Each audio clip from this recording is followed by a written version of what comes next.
Imagina esto.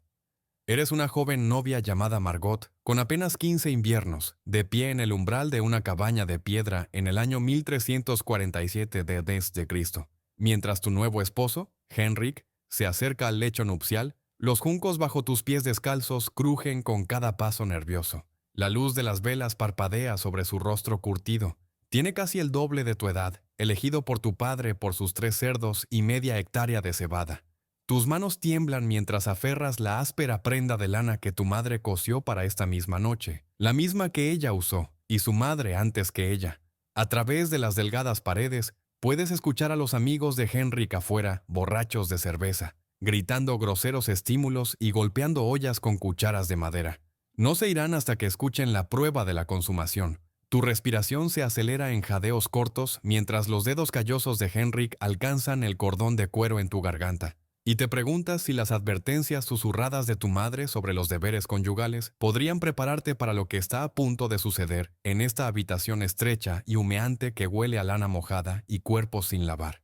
Esto no es una historia de amor, esta es la realidad de la intimidad medieval. Un mundo donde las prácticas sexuales estaban moldeadas por supersticiones, terror religioso e instintos de supervivencia que parecerían completamente extraños a nuestra comprensión moderna del romance y el deseo.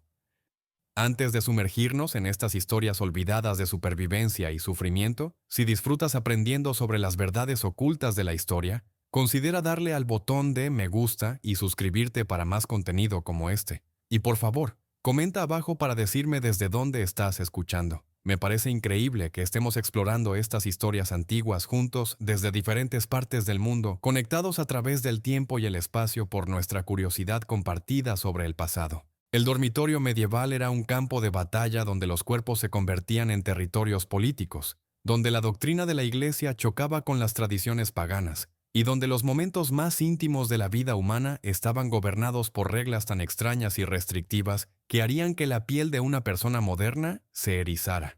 Estas no eran solo elecciones personales, eran asuntos de salvación eterna, honor familiar y literalmente vida o muerte. Permíteme llevarte de vuelta al mundo de Margot, donde el concepto de violación marital no existía porque las esposas eran propiedad, donde la sangre menstrual se consideraba tan peligrosa que podía matar cultivos, y donde una posición sexual incorrecta podía condenar tu alma al infierno por la eternidad. En la Europa medieval, el lecho nupcial nunca era verdaderamente privado. La comunidad, la iglesia y las supersticiones antiguas tenían un interés en lo que ocurría entre marido y mujer. Cuando Margot se casó con Henrik en ese otoño de 1347 d.C., su unión no se celebró con champán y bailes. Fue una transacción comercial sellada con fluidos corporales, presenciada por vecinos que tenían todo el derecho de exigir pruebas de la consumación. El ritual de la noche de bodas comenzaba mucho antes de que la pareja se tocara. Primero venía la ceremonia de acostar, donde los invitados de la boda literalmente arrastraban a los novios a su cámara, los desvestían mientras cantaban canciones subidas de tono, y luego se quedaban fuera de la puerta escuchando los sonidos que confirmarían que el matrimonio era legalmente vinculante. Los amigos de Henrik no se irían hasta que escucharan los gritos de dolor de Margot, prueba de que su himen había sido roto y el matrimonio consumado. Pero aquí es donde la intimidad medieval se vuelve verdaderamente extraña. La Iglesia enseñaba que incluso las parejas casadas podían cometer pecados mortales en sus propias camas. San Jerónimo, escribiendo en el siglo IV d.C., declaró que un hombre que ama a su esposa con demasiado ardor es un adúltero. Los padres de la Iglesia creían que el placer excesivo, incluso dentro del matrimonio, era una corrupción del alma. Esto no era solo teoría teológica. Moldeaba cada aspecto de las prácticas sexuales medievales. Tomás de Aquino, el gran teólogo medieval, estableció reglas explícitas para las parejas casadas en su Suma Teológica alrededor de 1265 d.C. El acto sexual solo era aceptable en ciertos días de la semana, durante ciertas estaciones y en una posición específica: hombre encima, mujer debajo, cara a cara. Cualquier desviación se consideraba contra natura y por lo tanto pecaminosa. El sexo oral estaba completamente prohibido, al igual que el sexo durante la menstruación, el embarazo o la lactancia. La Iglesia calculó que, si se seguían todas estas reglas, las parejas casadas solo podían tener relaciones sexuales unos 50 días al año. Margot habría aprendido estas reglas de su madre, quien las aprendió del cura del pueblo durante la confesión. El peso de la condenación eterna pendía sobre cada momento íntimo.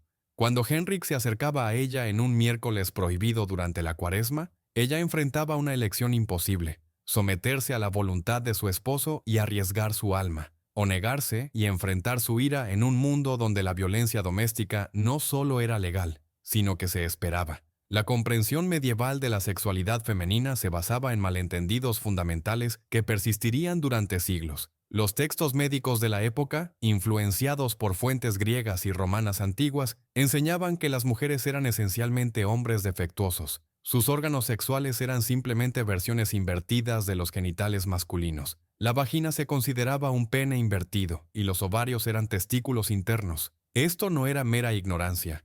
Era un conocimiento médico codificado, enseñado en universidades de toda Europa. Estas creencias tuvieron profundas consecuencias en cómo los medievales entendían el deseo y el placer femenino. El médico Constantino el Africano, escribiendo en el siglo XI d.C., afirmó que las mujeres experimentaban el placer sexual de manera diferente a los hombres. Requerían una estimulación prolongada y múltiples clímax para concebir. Esto llevó a la extraña creencia médica de que la violación no podía resultar en embarazo porque la mujer no podía alcanzar el placer necesario. Si una mujer quedaba embarazada después de una agresión sexual, los tribunales medievales a menudo lo tomaban como evidencia de que ella había disfrutado de la experiencia y, por lo tanto, era parcialmente responsable. La madre de Margot podría haberla advertido sobre el útero errante, una condición que los médicos medievales creían que podía causar histeria, locura e incluso la muerte. Pensaban que el útero podía moverse literalmente dentro del cuerpo de una mujer, viajando hacia arriba para estrangular su corazón o hacia abajo para escapar por su vagina. Los tratamientos incluían fumigar la vagina con olores agradables para atraer al útero de vuelta a su lugar, o aplicar sustancias malolientes en la nariz para empujarlo hacia abajo. El periodo medieval heredó una compleja red de creencias sobre la fertilidad de las tradiciones paganas que la Iglesia nunca logró erradicar por completo. Las mujeres sabias del pueblo, a menudo marcadas como brujas por generaciones posteriores, mantenían un conocimiento subterráneo de hierbas, rituales y prácticas diseñadas para fomentar la concepción, prevenir el embarazo o asegurar el nacimiento de hijos varones. En los bosques alrededor del pueblo de Margot, las mujeres recolectaban plantas específicas bajo la luna llena. El poleo y el tanaceto se preparaban en tés que podían prevenir el embarazo, aunque la dosis entre anticoncepción y muerte era peligrosamente fina. La raíz de mandrágora, con forma de figura humana, se creía que aumentaba la fertilidad cuando se usaba como amuleto contra la piel. Esta raíz era tan valiosa que versiones falsificadas hechas de briznas talladas eran comunes en los mercados medievales. La Iglesia condenaba oficialmente estas prácticas como brujería, pero incluso los cristianos devotos no podían abandonarlas por completo. La línea entre la medicina popular y la magia era imposiblemente difusa. Una mujer podía rezar a Santa Margarita por un parto seguro mientras enterraba en secreto un pedazo de placenta bajo su umbral para asegurar la fertilidad futura. Podía llevar un crucifijo a la iglesia mientras ocultaba un trozo de ámbar entre sus pechos para prevenir un aborto espontáneo. La anticoncepción medieval era una mezcla peligrosa de superstición, veneno y desesperación. A las mujeres se les enseñaba a saltar hacia atrás 7 veces después del coito para prevenir la concepción o a beber vino mezclado con abejas trituradas. Más peligrosas eran las pociones hechas con mercurio, plomo y otras sustancias tóxicas que a menudo mataban a la mujer junto con cualquier embarazo potencial. Las consecuencias de un embarazo no deseado eran severas. En un mundo sin anticoncepción confiable, las mujeres enfrentaban la constante amenaza de muerte en el parto. Las tasas de mortalidad materna eran asombrosas. 1 de cada 3 mujeres moría durante o poco después del parto. Para las mujeres solteras, el embarazo a menudo significaba destrucción social, exilio o muerte. La práctica del infanticidio, aunque oficialmente condenada, era ampliamente entendida como el último recurso de una mujer desesperada. Las negociaciones matrimoniales medievales se llevaban a cabo como campañas militares, con los cuerpos como el principal campo de batalla. Cuando el padre de Margot arregló su matrimonio con Henrik, su virginidad era literalmente su dote, más valiosa que cualquier oro o ganado que pudiera ofrecer. El himen se convirtió en una moneda de honor, intercambiada entre familias como prueba de la pureza de la hija y de la reputación de la familia. La noche de bodas no se trataba solo de consumación. era sobre la verificación pública de la virginidad de la novia. Las sábanas ensangrentadas se mostrarían a la multitud reunida como prueba de que el matrimonio era legítimo. Si no aparecía sangre, la novia podía ser devuelta a su familia en desgracia, marcada como prostituta o incluso asesinada por fraude. La presión sobre las jóvenes novias era enorme. Algunas pinchaban secretamente sus dedos o escondían sangre de gallina para falsificar la evidencia que sus nuevas familias exigían. Pero la comprensión medieval de la virginidad era irremediablemente defectuosa. Creían que el himen era una membrana sólida que bloqueaba completamente la abertura vaginal, en lugar de ser un tejido parcial y flexible como realmente es. Pensaban que su ausencia era una prueba absoluta de actividad sexual, cuando en realidad puede romperse por montar a caballo, levantar objetos pesados o simplemente por variaciones naturales en la anatomía. La doctrina de la Iglesia sobre la consumación creó sus propias prácticas extrañas. Un matrimonio no se consideraba legalmente vinculante hasta que se había producido el coito sexual, lo que significaba que probar o refutar la consumación se convirtió en un asunto de investigación legal. Los tribunales eclesiásticos examinaban a ambos, esposo y esposa, entrevistándolos por separado sobre los detalles íntimos de su noche de bodas. Inspeccionaban el cuerpo de la mujer en busca de signos de penetración y preguntaban a los vecinos qué habían escuchado a través de las paredes. Las posiciones sexuales medievales estaban estrictamente reguladas por la doctrina de la Iglesia, pero la realidad era mucho más compleja. La posición del misionero no solo era preferida, sino que era la única que no condenaría tu alma al infierno.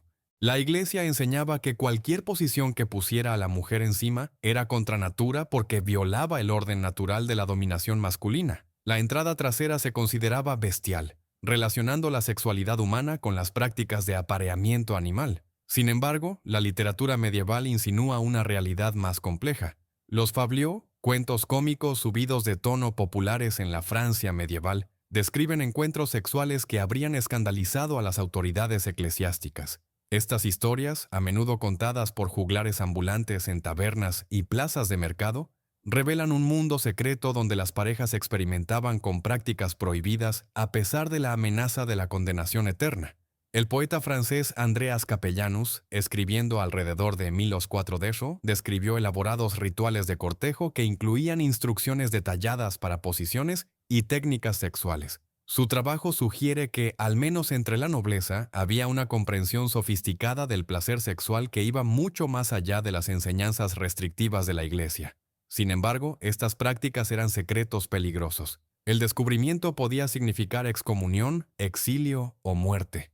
Los medievales vivían aterrorizados por los demonios sexuales que se creía que acechaban a los humanos en sus momentos más vulnerables. El súcubo y el íncubo no eran solo folclore. Eran hechos médicos y teológicos aceptados. Las autoridades eclesiásticas enseñaban que estos demonios podían tomar forma humana para seducir a hombres y mujeres, robando su fuerza vital a través del coito sexual. El súcubo, un demonio femenino que seducía a los hombres, era culpado por las emisiones nocturnas, los sueños sexuales y cualquier pensamiento sexual que ocurriera fuera del matrimonio. Los teólogos medievales desarrollaron teorías elaboradas sobre cómo operaban estos demonios. Creían que un demonio podía primero tomar forma femenina para recolectar semen de un hombre, luego transformarse en forma masculina para impregnar a una mujer con el semen robado. Cualquier niño nacido de tal unión se consideraba maldito o demoníaco. El íncubo representaba una amenaza aún mayor para las mujeres medievales. Se decía que estos demonios masculinos eran físicamente más fuertes que los humanos y capaces de dominar a sus víctimas. Las mujeres que reportaban sueños sexuales o experiencias que no podían explicar a menudo eran acusadas de consorcio con demonios. La línea entre víctima y bruja era aterradoramente delgada. La parálisis del sueño, ahora entendida como un fenómeno neurológico, se interpretaba como un asalto sexual demoníaco. Hombres y mujeres que despertaban incapaces de moverse, a menudo con la sensación de presión en el pecho, se creía que estaban bajo ataque demoníaco. La Iglesia prescribía elaborados rituales de exorcismo y purificación, pero muchos sospechosos eran quemados como brujas en su lugar. La comprensión medieval de la menstruación estaba arraigada en el terror y la superstición que persistirían durante siglos. La sangre menstrual se consideraba venenosa, tan tóxica que podía matar cultivos, agriar el vino y hacer que los hombres perdieran su virilidad. El naturalista romano Plinio el Viejo, cuyos trabajos aún se estudiaban en las universidades medievales, afirmó que la sangre menstrual podía enloquecer a los perros y hacer que los cuchillos perdieran su filo. Las mujeres durante sus ciclos mensuales eran consideradas contaminantes peligrosas que debían ser aisladas de la sociedad normal. No podían entrar en iglesias, preparar comida ni tocar objetos sagrados. En muchos pueblos, las mujeres menstruando debían vivir en cabañas especiales fuera de la comunidad hasta que su sangrado cesara.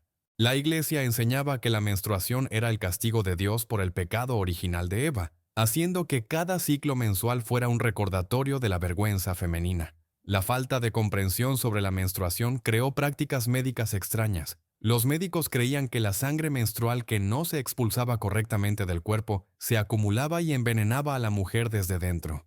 Prescribían sangrías, purgas y otros tratamientos peligrosos para equilibrar los humores femeninos. Algunos doctores recomendaban el coito sexual como cura para los trastornos menstruales, creyendo que el semen masculino podía neutralizar los efectos tóxicos de la sangre menstrual. Las mujeres medievales desarrollaron su propio conocimiento secreto sobre cómo manejar sus ciclos. Usaban musgo, trapos de tela y piel de oveja como protección menstrual primitiva. Seguían sus ciclos por las fases lunares y desarrollaban remedios herbales para aliviar los calambres y regular su flujo. Este conocimiento se transmitía a través de generaciones de mujeres, cuidadosamente oculto de los médicos masculinos y las autoridades eclesiásticas que podrían condenarlo como brujería. El período medieval vio el surgimiento de teorías elaboradas sobre la compatibilidad sexual basadas en signos astrológicos, humores corporales y características físicas. Los médicos medievales creían que el placer sexual y la fertilidad dependían del equilibrio adecuado de humores calientes y fríos, húmedos y secos en ambos compañeros. Un esposo caliente podría ser incompatible con una esposa fría, lo que llevaba a disfunción sexual e infertilidad. El examen físico de los posibles esposos era común entre las familias adineradas. Los médicos examinaban el cuerpo de la novia en busca de signos de su temperamento sexual. Caderas anchas indicaban fertilidad, mientras que caderas estrechas sugerían esterilidad. El tamaño y la forma del pene del novio se analizaban para determinar la compatibilidad con su futura esposa. Estos exámenes se realizaban con la misma desapego clínico utilizado para examinar el ganado. Las autoridades eclesiásticas desarrollaron sus propias teorías sobre la compatibilidad sexual basadas en características espirituales en lugar de físicas. Enseñaban que las parejas que estaban demasiado relacionadas, ya sea por sangre o por parentesco espiritual, serían malditas con disfunción sexual y niños monstruosos. Las complejas reglas de consanguinidad significaban que muchos matrimonios medievales eran anulados más tarde cuando se descubrían conexiones familiares previamente desconocidas. La sexualidad medieval estaba profundamente entrelazada con conceptos de honor, vergüenza y posición social. La destreza sexual de un hombre estaba directamente vinculada a su reputación como guerrero y líder. La impotencia no era solo un fallo personal, era una humillación pública que podía destruir la posición de un hombre en su comunidad. Los franceses medievales desarrollaron eufemismos elaborados para la disfunción sexual, creando un vocabulario de vergüenza que impregnaba cada aspecto de la interacción social.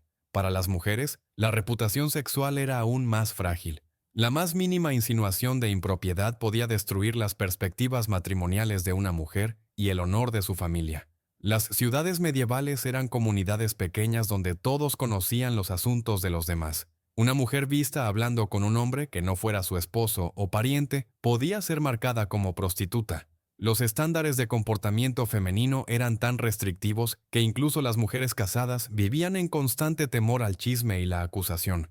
El sistema legal medieval reflejaba estas ansiedades sexuales en su tratamiento de la violación, el adulterio y la agresión sexual.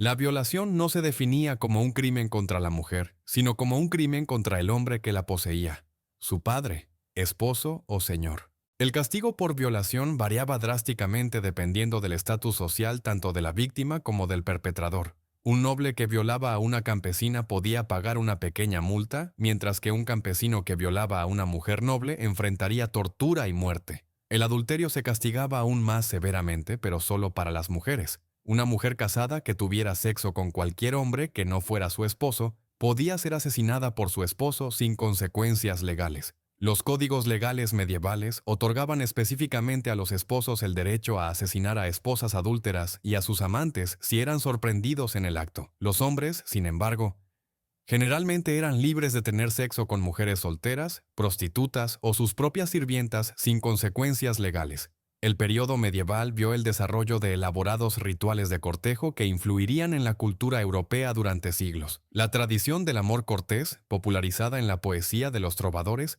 creó un mundo paralelo donde el deseo sexual se elevaba a una búsqueda espiritual. Estos ideales románticos eran principalmente una fantasía literaria disfrutada por la nobleza, pero tuvieron profundos efectos en cómo los medievales entendían la relación entre amor y sexualidad. La tradición del amor cortés enseñaba que el verdadero amor solo podía existir fuera del matrimonio. La devoción de un caballero por su dama debía permanecer eternamente insatisfecha, existiendo en un estado de anhelo constante que purificaba el alma a través del sufrimiento. Esto creó una división extraña entre la sexualidad matrimonial, que era puramente funcional, y el amor romántico, que era puramente espiritual. La realidad del cortejo medieval era mucho más pragmática. Entre los campesinos, los jóvenes podían tener cierta elección en sus parejas matrimoniales, pero las consideraciones económicas siempre prevalecían sobre las preferencias personales. Una chica del pueblo podía preferir al hijo del herrero, pero si el molinero ofrecía mejores términos a su padre, se encontraría casada con un hombre que apenas conocía. Las prácticas de compromiso medieval incluían rituales diseñados para probar la compatibilidad de los posibles esposos. En algunas regiones, las parejas comprometidas podían dormir juntas vestidas, separadas por una tabla de madera llamada tabla de separación. Esta práctica permitía a las familias evaluar si la pareja era físicamente compatible sin arriesgar un embarazo o violar la doctrina de la Iglesia sobre el sexo premarital. El periodo medieval heredó una compleja tradición de magia sexual y rituales de fertilidad de culturas paganas anteriores. Estas prácticas fueron llevadas a la clandestinidad por la persecución cristiana, pero nunca desaparecieron por completo. Los campesinos medievales continuaron practicando antiguos rituales de fertilidad, a menudo disfrazados como celebraciones cristianas o incorporados a la medicina popular. La celebración del 1 de mayo conservaba fuertes matices sexuales a pesar de los intentos de la Iglesia por suprimirla. Los jóvenes pasaban la noche en el bosque, supuestamente recolectando flores y ramas para decorar el pueblo. En realidad, el 1 de mayo era una oportunidad para la experimentación sexual y el cortejo fuera de las restricciones normales de la vida del pueblo. Muchos embarazos se calculaban como resultado de encuentros del 1 de mayo, lo que llevaba a un aumento en los nacimientos de febrero. Las celebraciones de bodas incluían numerosos rituales de fertilidad diseñados para asegurar el éxito reproductivo de la pareja. La novia podía ser rociada con granos o nueces para fomentar el embarazo. El lecho nupcial sería bendecido con agua bendita, pero también preparado en secreto con hierbas y amuletos que se creía que mejoraban la fertilidad. Estas prácticas representaban un intento desesperado de controlar la reproducción en un mundo donde la mortalidad infantil era devastadora y la supervivencia familiar dependía de producir hijos sanos. La comprensión medieval de la concepción era una mezcla extraña de filosofía aristotélica, doctrina cristiana y sabiduría popular. Los médicos medievales creían que tanto hombres como mujeres producían una semilla que se combinaba durante el coito para crear nueva vida. Enseñaban que el orgasmo femenino era necesario para la concepción, lo que llevaba a la trágica creencia de que las mujeres que quedaban embarazadas después de una violación debían haber disfrutado de la experiencia. Los medievales desarrollaron teorías elaboradas sobre cómo influir en el sexo de los niños por nacer. Creían que la concepción durante ciertas fases de la luna produciría hijos varones, mientras que otras resultarían en mujeres. La posición de las estrellas en el momento de la concepción se pensaba que influía no solo en el sexo del niño, sino también en su personalidad y perspectivas futuras. El periodo medieval vio el desarrollo de métodos cada vez más sofisticados de control y vigilancia sexual. La Iglesia estableció redes de informantes que reportaban sobre las vidas privadas de sus vecinos. La confesión se convirtió en una herramienta para recolectar detalles íntimos sobre las prácticas sexuales, con los sacerdotes interrogando a los penitentes sobre sus momentos más privados. El auge de la Inquisición en el siglo XIII d.C. trajo nuevos niveles de persecución sexual. Los sospechosos de herejía eran torturados para que confesaran no solo sus creencias religiosas, sino también sus prácticas sexuales. Los manuales de interrogatorio utilizados por los inquisidores incluían preguntas detalladas sobre posiciones sexuales, frecuencia del coito e incluso las sensaciones físicas experimentadas durante el sexo. Las prisiones medievales incluían castigos especiales para los delitos sexuales. Las mujeres condenadas por adulterio podían ser encarceladas en jaulas tan pequeñas que no podían estar de pie, alimentadas solo con pan y agua hasta que morían de inanición. Los hombres condenados por violación podían ser castrados públicamente antes de ser ahorcados. Estos castigos extremos estaban diseñados no solo para castigar a los culpables, sino para aterrorizar a toda la comunidad hacia la sumisión sexual. El período medieval produjo una vasta literatura de consejos e instrucciones sexuales, aunque la mayor parte estaba oculta para la gente común. Los textos médicos incluían descripciones detalladas de posiciones y técnicas sexuales, pero estos estaban disponibles solo para médicos educados y patrones adinerados. La persona medieval promedio aprendía sobre sexo a través de conversaciones susurradas, canciones populares y la amarga experiencia del ensayo y error. La Iglesia producía su propia literatura sexual, pero se preocupaba principalmente por catalogar pecados en lugar de proporcionar orientación positiva. Los manuales penitenciales enumeraban cientos de prácticas sexuales con sus correspondientes castigos. Estos textos revelan una fascinación por los detalles sexuales que contradice la posición oficial de la Iglesia sobre el celibato y la pureza. Los manuales matrimoniales medievales escritos para patrones adinerados ofrecen destellos de las vidas sexuales de la nobleza.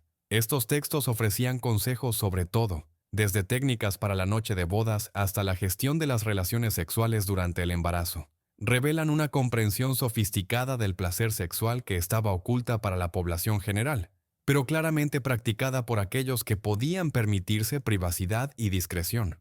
El período medieval vio el desarrollo de métodos cada vez más elaborados de castigo y control sexual. El cinturón de castidad, aunque probablemente menos común de lo que sugiere la cultura popular, representa las medidas extremas que algunas personas medievales tomaban para controlar la sexualidad femenina.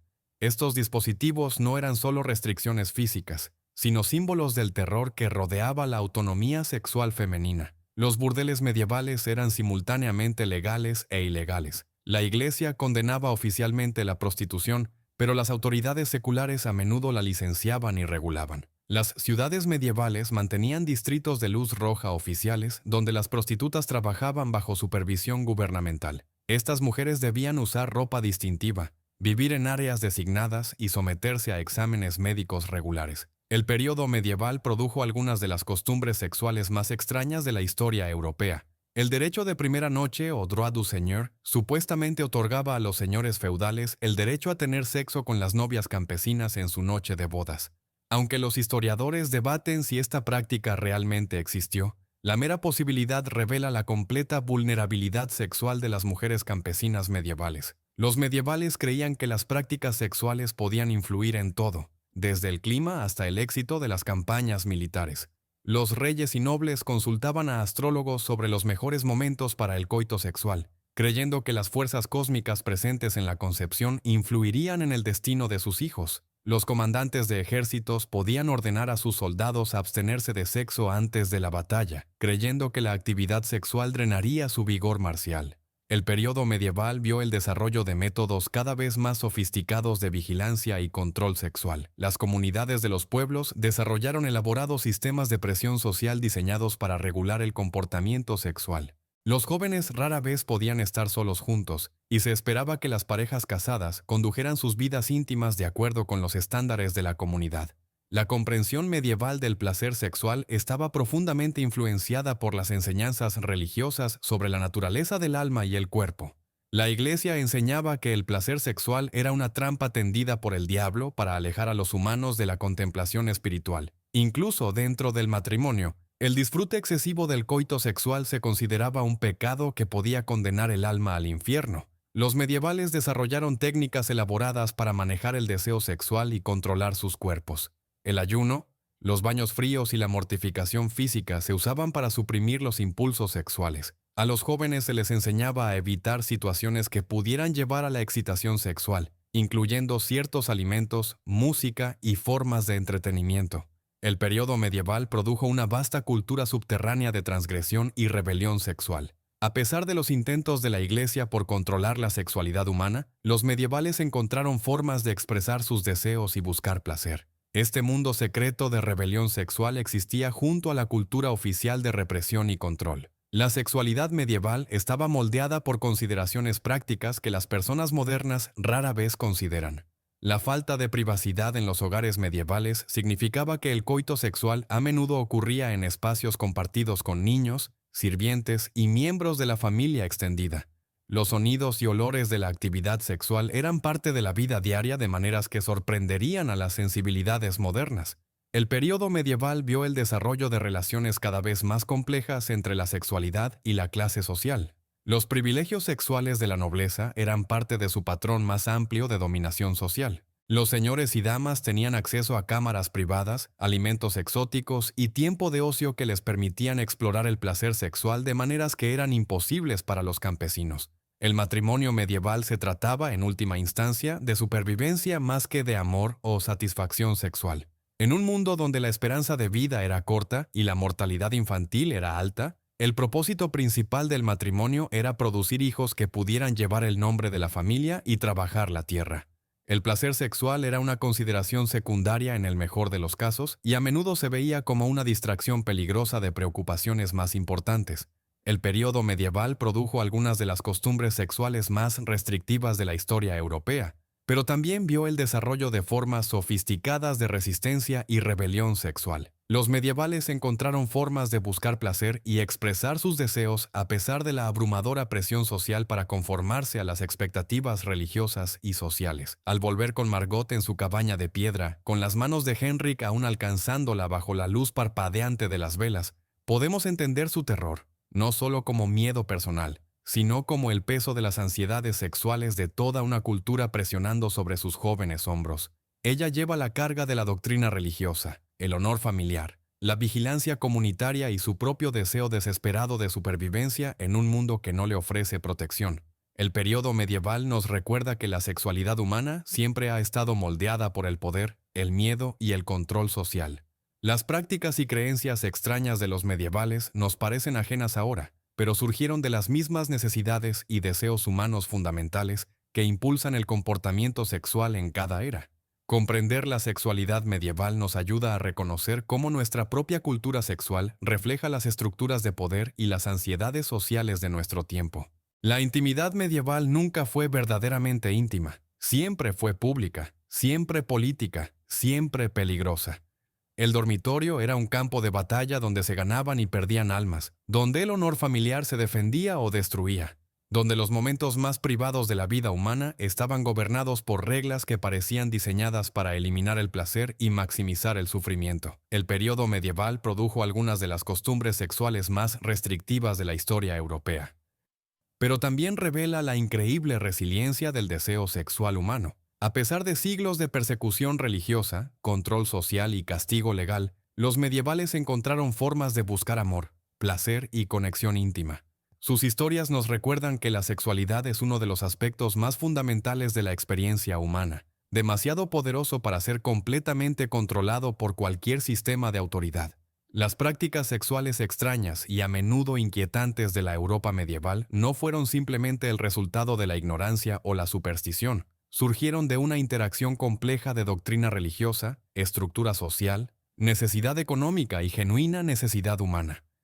Comprender estas prácticas nos ayuda a apreciar tanto lo lejos que hemos llegado como cuántas de las mismas tensiones subyacentes continúan moldeando la sexualidad humana hoy. En última instancia, el período medieval nos enseña que la sexualidad es siempre política, siempre peligrosa y siempre esencial para la experiencia humana. Las prácticas íntimas extrañas de los medievales fueron sus intentos de navegar estas tensiones eternas entre deseo y control, placer y peligro, amor y supervivencia. La luz de las velas aún parpadea sobre el rostro curtido de Henrik mientras alcanza a la joven Margot. Pero ahora entendemos que este momento contiene todo el peso de la cultura sexual medieval. El miedo, la superstición, la esperanza desesperada de supervivencia y el eterno anhelo humano por la conexión a pesar de las probabilidades imposibles. En sus manos temblorosas y sus dedos callosos, vemos no solo a dos personas, sino la colisión de las ansiedades y deseos sexuales de toda una civilización jugados en el espacio más íntimo imaginable, pero nunca verdaderamente privado, nunca verdaderamente seguro, nunca verdaderamente